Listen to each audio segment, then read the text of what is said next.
السلام عليكم ورحمة الله تعالى وبركاته. اليوم غادي نوريكم الطريقة ديال كيفاش تجبد الفلوس من هاد الصندوق.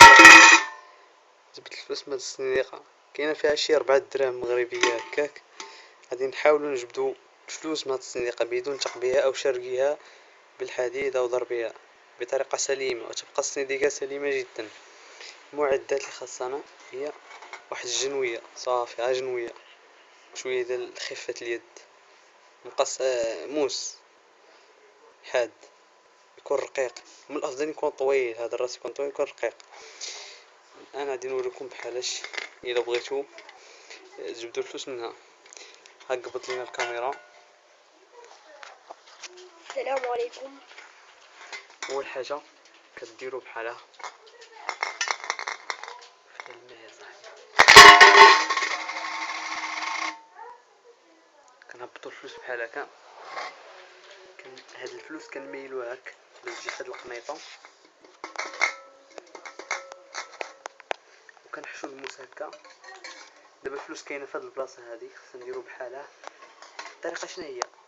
مع الفلوس كاينه هنا هادي الصندوق نميلوها بحال هكا، ما هي تميل الفلوس غادي تزلق بحال هكا. نزل الفوق باش يبان الضو، يطلع عندي الفوق، يطلع الفوق، يطلع تحت كيبان اكثر. مع الفلوس غتزلق هكا.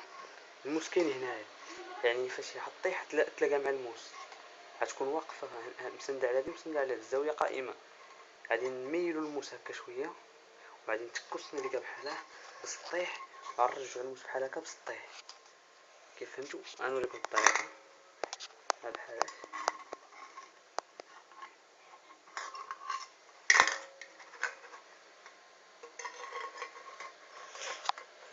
اجي اوري، اجي بين الفلوس، بين الفلوس، اجي بين الفلوس باينه.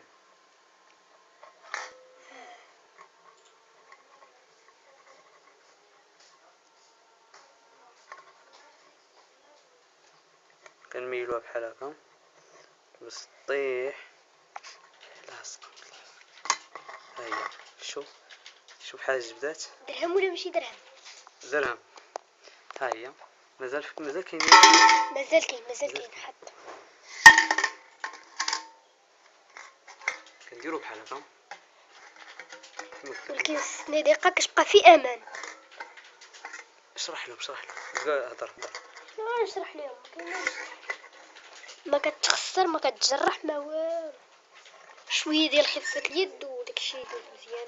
كاين واحد الطريقه عاوتاني ساهله بدون السلاح الابيض. كتشد صبعك كتورك هنا بالجهد. اول حاجه كتقلبها حتى كيكون الفلوس هنا باينين، وكتورك هنا بالجهد بصبعك حتى تهبط تعوج. فاش تعوج غتميل بحال هكا يهبطوا لك الفلوس هكا.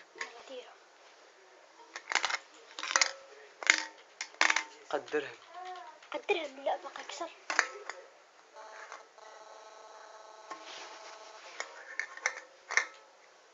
ما ديرناش الطريقه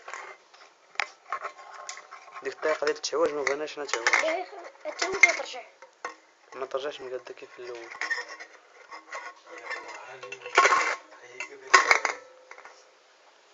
صافي انتهى الفيديو.